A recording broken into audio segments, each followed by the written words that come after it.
You're listening to the Today's Conveyancer podcast, the leading source of information for residential property lawyers in England and Wales. Don't forget to subscribe and sign up to our free newsletter at todaysconveyancer.co.uk. You can also follow us on LinkedIn and Twitter. Hello, welcome along to the latest Today's Conveyancer podcast. Today I'm delighted to welcome Simon McCrum to the discussion. Simon's probably quite well known to a number of you, author of The Perfect Legal Business, now The Perfect Lawyer, regular speaker on the legal circuit, and pretty active management consultant as well. There's not an awful lot, Simon, that you don't know about running a law firm, having been there, done that, and got the t-shirt. Yeah, that's really nice. Great to be here, firstly, David. Thank you for having me on your podcast. I can hardly get my coat on. I've got so many T-shirts. And as I said in a recent LinkedIn post, a lot of those T-shirts were very welcome and some of them were extremely unwelcome. It all adds up to a mountain of experience of law firms and the legal sector. Well, you describe yourself as having run the fastest growing law firm in the country, which was Derby's at the time. Tell us a bit about yourself, Simon. What's your background? Where did you start in the law and how did you get to where you are today? Okay, so I am a solicitor. I still retain my practicing certificate. I qualified a long time ago in 1990 at a magnificent law firm, full service law firm in Manchester called Pannoni. I did the trainee route of 4 seats, then I qualified into commercial litigation. But very quickly I became interested in something else, and this is as a newly qualified solicitor. I became interested in the business of law, and over time, particularly under the leadership of a magnificent managing partner called Joy Kingsley, I was allowed to move away from chargeable hours and fee generation into what I was showing an aptitude for, which was business development. And then there was a kind of sliding scale where my fees target went down and my freedom to roam, as it were, or drink, increased, because that was what business development was kind of felt to be at the time. And the more I did of it, which is a lesson I've never forgot, the more I did of it, the better I got and the better the BD results were.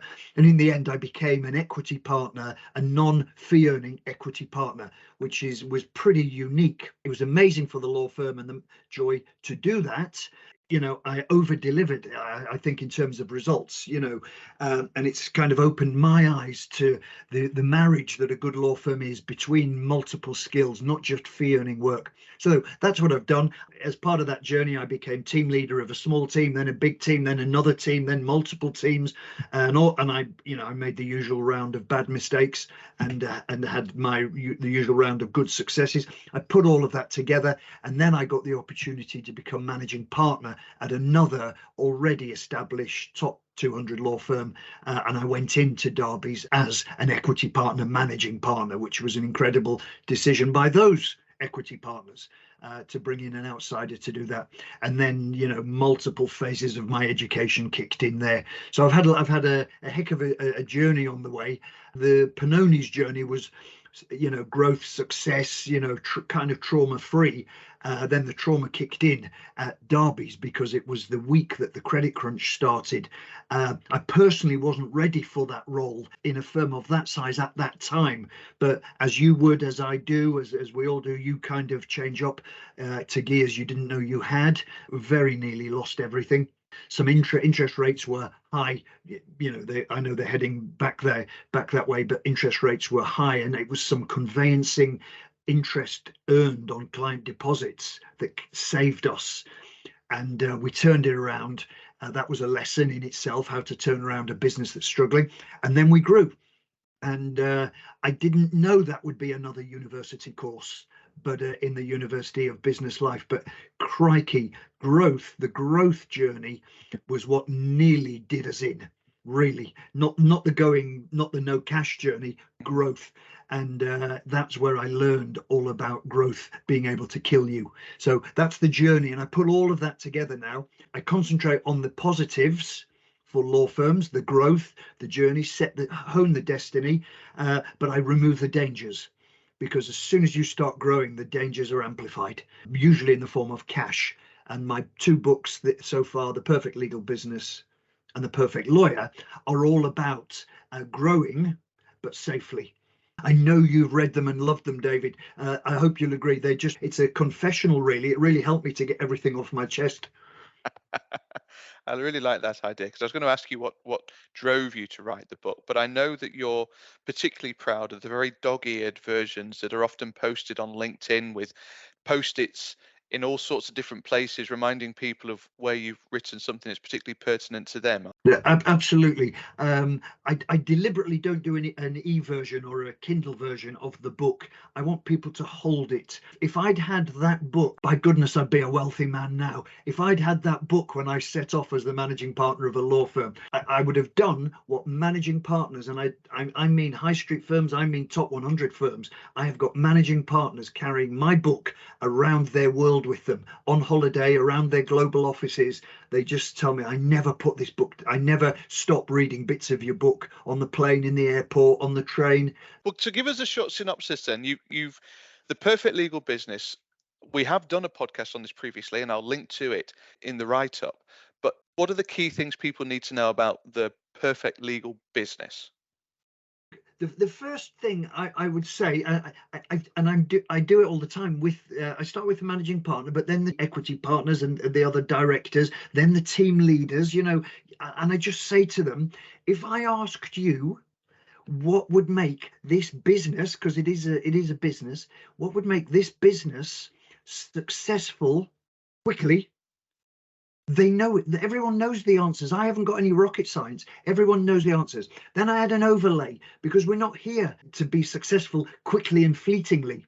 So the next question I pose is, if I asked you what would make this business successful sustainably, and that softens the otherwise hard business answer that you might have given, because that's all about looking after clients, looking after your people. Everyone knows that. Everyone, and they come up with the very things that are in my book. And what I then do, David, is I try and give people the courage to stick to those things. And that's where law firms come off the rails, because they haven't always got the courage to stick to the things we all know are the obvious. And instead, we get run ragged. There's 1,000 businesses out there trying to use us to help their business, not to help your business. And we have to have the courage to say no. And all too often, it's not a word we use enough. And law firm leaders and team leaders need to focus on the essentials. And the whole purpose of my two books was just to say, these are the priorities. I call it the needle on the record. If the needle is scratched, there's no point buying new speakers. There's no point buying a new graphic equalizer if you're old enough to know what one of those is. We stick to these things. So I was with a law firm only yesterday, and they were saying, yeah, but how can we grow? And I've said, well, look, our conversion rate is 5%. Yeah, but how can we, what new markets? No, our conversion rate is 5%. What's happening to the other 95% that are bouncing off us? Some of them are going to be completely poor, non-valuable inquiries, but I bet let's go there first. Let's look at the basics and then drill into that, because that's money for nothing. You've already got the marketing spend. I can see why. I mean, I said to this firm yesterday, I've looked at your website. I can't see why I should use you. There's absolutely no reason there. You give me no reason to prefer you. You actually give me no reason to prefer you, other than you're the cheapest. If you're gonna have to win me on price. Now, and what I try and do is get lawyers and law firms and team leaders to show, actually to articulate. They already know why, but you can engineer new differentiators and strengthen existing differentiators, and then empower and train and enable everyone in the firm to deliver on the differentiators, to use them in the marketing, to use them in the conversion calls, and to use them in the pricing discussions. Bentley service, Bentley lawyers, it's a Bentley price. This is basic things. People look, if you're coming to my book looking for algorithms and artificial intelligence, things like that, it's not there. You don't need it. Are we not all chasing the same differentiators though, Simon? Absolutely. Come on, David, if you and I kick this around now, what are the differentiators in a law firm? We're the worst. Okay, that's a heck of a differentiator. We're the cheapest. That'll win you a lot of work. If you want to convert every call that comes in, just charge £1. You'll convert everything. Actually, you might not, because I would be very suspicious of that. So what are the differentiators? The differentiators, the real good ones are, we are the best. We are the best. So if you are truly the best lawyer in a particular niche area of work, that should be a very impactful differentiator. Mm-hmm. We're highly ranked, we're top tier, that kind of thing. Okay, that works. To me, clients think we're all good. It's not the panacea differentiator. Everyone who comes to a law firm has pretty much used a law firm before. That gives you the differentiator we should, in my view, be focusing on, and that is what your experience with us will be like. Because pretty much the experience is horrific. I don't know if you've used lawyers. I have used lawyers countless times. I deliberately use lawyers, and I deliberately use different lawyers because it informs what I do, and it is not getting any better. It is woeful in many cases. Not everywhere, but woeful in many cases. I still haven't got a go-to law firm. Just haven't got one. No one has shown me that the firm cares enough about their clients that everybody in that firm will treat me in a certain way, whichever team they are in. Just never seen it. Never seen anything like it. Oh, except one firm, my own firm. And as you'll see in the book, this is the bit we got right. A great service, every lawyer, every time. A great service, every lawyer, every time. That was everywhere. It was all over our office. If you didn't deliver on that, it wasn't the right place for you. So if you didn't return calls, it wasn't the right place for you, to put it mildly. What we didn't do was charge the right price for that Bentley service. We charged a Ford price for a Bentley service, and that was a huge mistake of on my and our part. So to me, the differentiator is what your experience will be like. Now, it's all over every law firm's website. No one says come to us, it'll be an absolutely chronic service. What they say is everything we do is built around you. We are here. We are service oriented. No, you're not. No, you're not. What's going to happen when that lawyer's on holiday? Please tell me, how is my file going to carry on when that lawyer's got building up to a massive trial? And what's going to happen there? My file goes on stop, is what happens. But not if you get it right. And that's the ultimate differentiator is service. But the ultimate challenge is living that. Let me ask you a slightly nuanced question then. Do law firms really consider themselves to be a business? Law firms do. I tell you, the person or persons in the hot seat do, because actually what running a law firm isn't a very glamorous job. All you do pretty much is count money in every day and money out every day, and you have on your radar every waking hour, and there you have an extended number of waking hours. Every waking hour you are kind of looking ahead to the 28th of the month, and what you're waiting for is payday, when literally, even in small law firms, hundreds of thousands of pounds, very quickly millions of pounds, go out on the 28th. That defines a law firm. So if you have got your eye on that particular moment coming over then you know this is a business that is all about cash, and then before that, preceding that, profits. But they're separate things. The most acute business dimension that a lot of lawyers carry, including at team leader level, is we are a business. It's all about billing. That kind of ticks the business box, but it's not about billing. Billing kills you until the bills are paid. And actually, what's the bill for? Is it profitable? Is that client profitable? So there's a lot more to running a business, and what I try and get is lawyers. I love the legal sector. I don't believe that the public know how passionate lawyers are about changing clients' lives. This isn't a job for hundreds of thousands of lawyers. This is a passion. It is a calling. It is a matter of pride. I advocate dual pride. What we are doing for clients, but that's not going to last long if we don't have a pride in what we do for the business. There has to be dual pride, and I'm not yet feeling that there's the secondary pride is up there. You get, yes, some lawyers walk around going, I've had a good billing month, I hit my billing target. That's not the kind of collective business pride we need. I think lawyers ought to celebrate as a team year. A team, not we've hit our billing target, but actually our profitability and our cash profile is such that we are truly a successful business, as well as being top ranked in chambers and having some amazing results for our clients, etc. There's dual prides. So drilling into that then, your next book, The Perfect Lawyer, talks about what makes the perfect individual lawyer. Tell us some of the key takeaways from that one then, Simon. Do we train the perfect lawyer? Are they naturally gifted? Is it nature? Is it nurture? Just to clarify, my first book was The Perfect Legal Business. I published my second book, The Perfect Lawyer. Interestingly, the third and final one, because I'm doing a trilogy, and the third and final one is The Perfect Partner.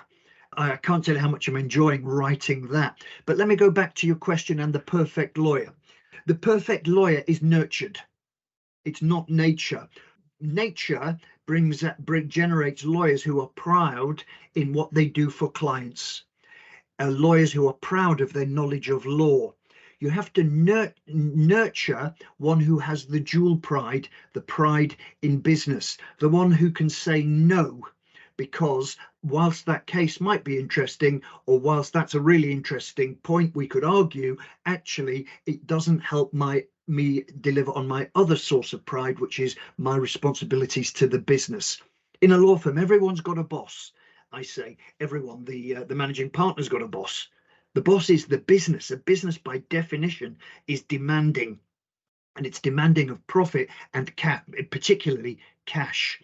And the natural lawyers don't get that automatically, and that's where I think the nurturing comes in.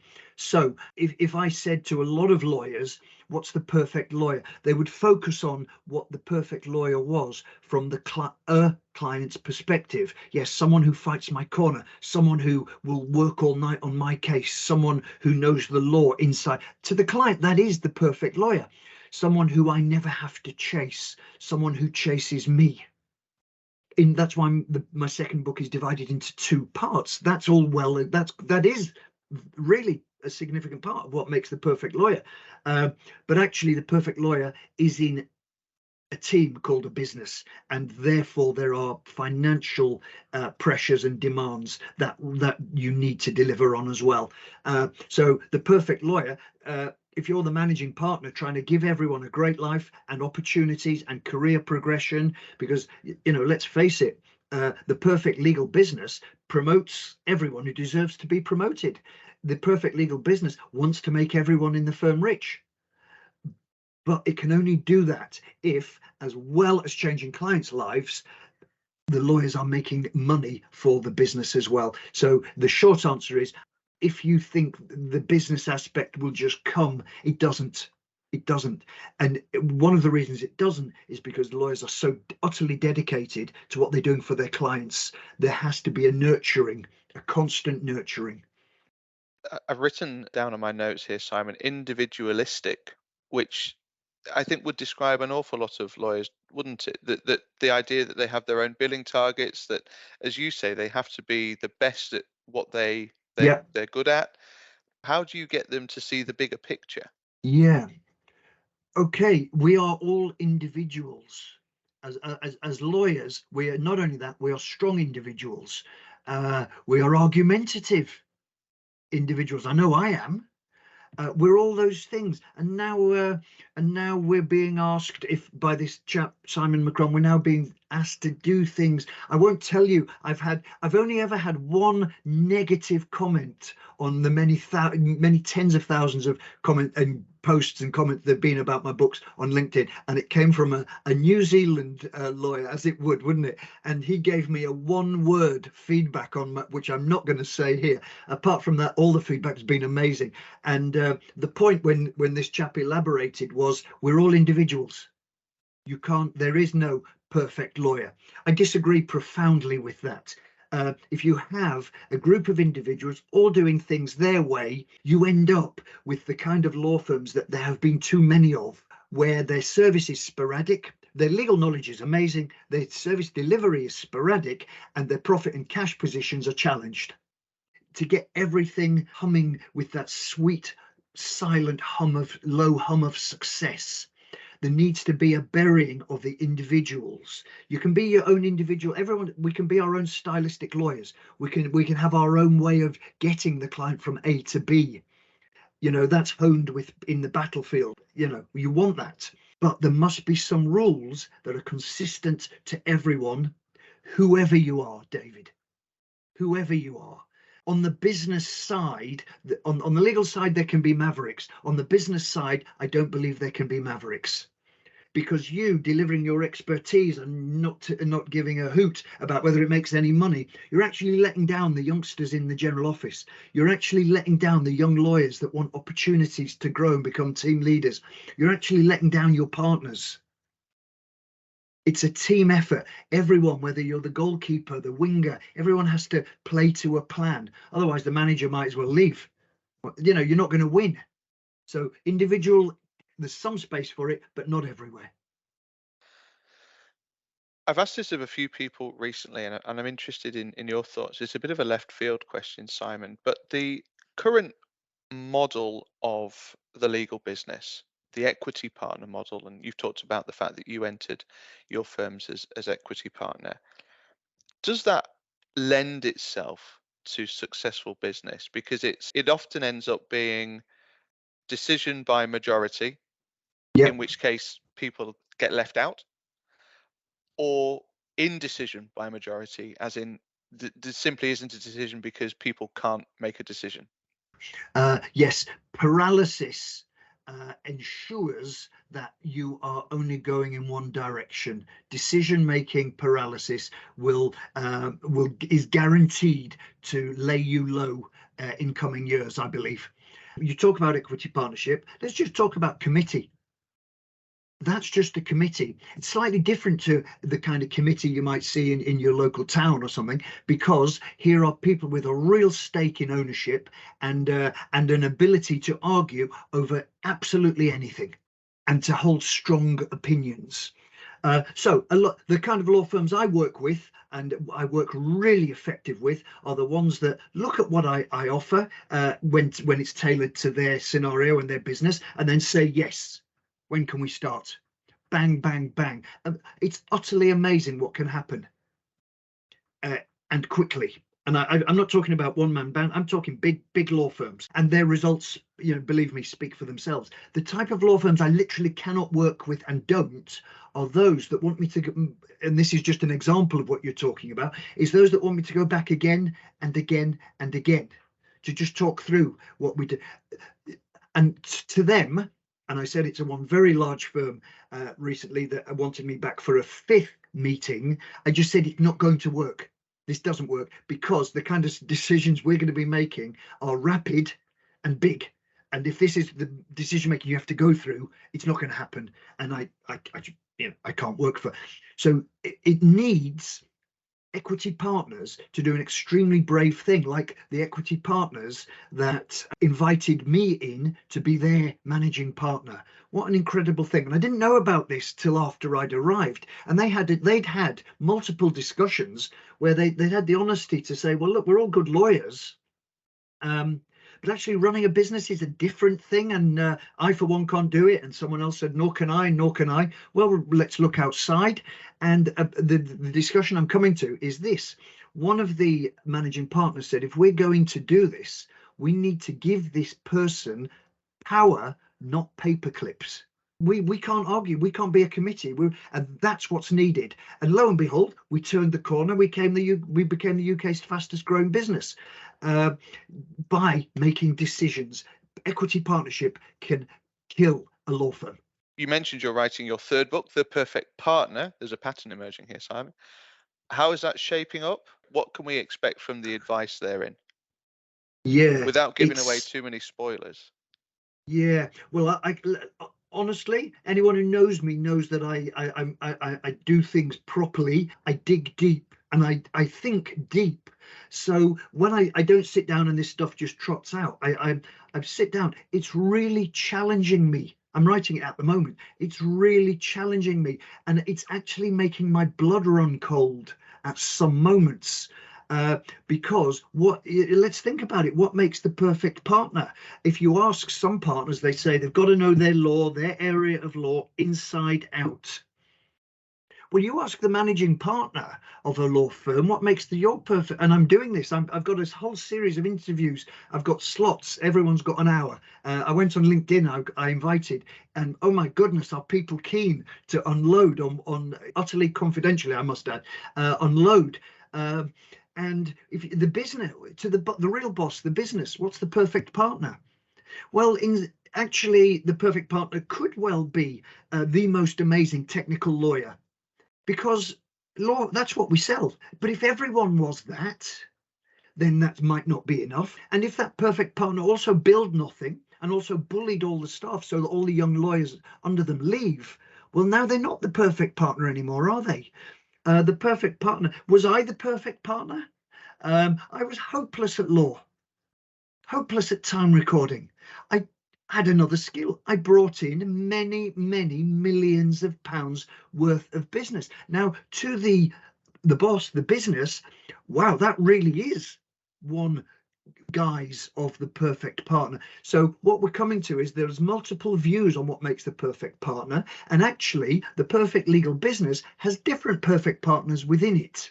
But at the end of the day, if you ask me to, and when I come to write my conclusion of this book, I feel sure, because I've felt it my whole legal career, the perfect partner, it's actually a question of moral fiber. Are they good people? Because are they making young people great? Are they nice to the semi-retired gentleman in accounts, or the lady who's worked here for 25 years? To me, if you're not that, then none of the other stuff washes. I'm on a crusade in my work with law firms, my work in public, when I do my speaking, my work in my books. I'm on a crusade. I think lawyers get a bad press. You just have to see, multimillionaire lawyer X, blah, blah, blah. We're not multimillionaires. It's seriously hard work.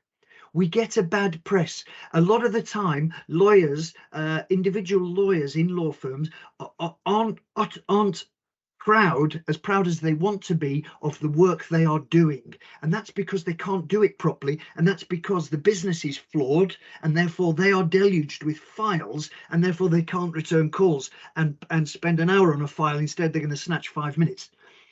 I'm on a crusade to make that bit better. I'm on a crusade to let people know that lawyers, we are desperate to change clients' lives. That's why we do this. And I'm on another crusade, which is to make sure the people that are doing this make enough money and get enough opportunities. And that's why the business dimension is so important. Otherwise, we are going to be manically busy until the moment comes to retire, and then we'll look back and go, what happened there? Actually, we can all do things far more controlled. It'll produce far more reward for us all, and I mean hard and soft reward, far more personal development, and will change client lives even more. So I'm just on this crusade, and if I could sum everything in my books, my speaking, my work, everything, I think it's we should all in the legal profession be doing less better. There'll be a lot of practitioners listening, and I'm thinking of conveyancers who are running 60, 80, 100 files, Simon, or will writers and will and probate practitioners who have got similar sort of case volumes, who will be crying for joy with the thought of doing less better. it's a really difficult balance, isn't it, ultimately, between the needs of the business, the needs of the individual, the cash, business development. As you say, it's such a big beast. And I'm not completely convinced that we're going to do it justice on a half an hour podcast. So I would implore it, and you're right, I've read the books. I think they're fantastic. I'd implore anybody to have a read of the books. Where can they get them from? It's at my website. McCrum.legal is the website. They're both there. Fabulous. Thanks very much indeed, Simon. It's been fantastic to have you on. Your passion has come across in spades. It's been wonderful to hear you talk about the books and hear you talk about your work, Simon. Thank you so much for joining the podcast. My pleasure. The Today's Conveyancer podcast is available on your preferred podcast provider. It's also available on todaysconveyancer.co.uk. My thanks to Simon. Thank you for listening, and we'll see you again soon. You're listening to the Today's Conveyancer podcast, the leading source of information for residential property lawyers in England and Wales. Don't forget to subscribe and sign up to our free newsletter at todaysconveyancer.co.uk. You can also follow us on LinkedIn and Twitter.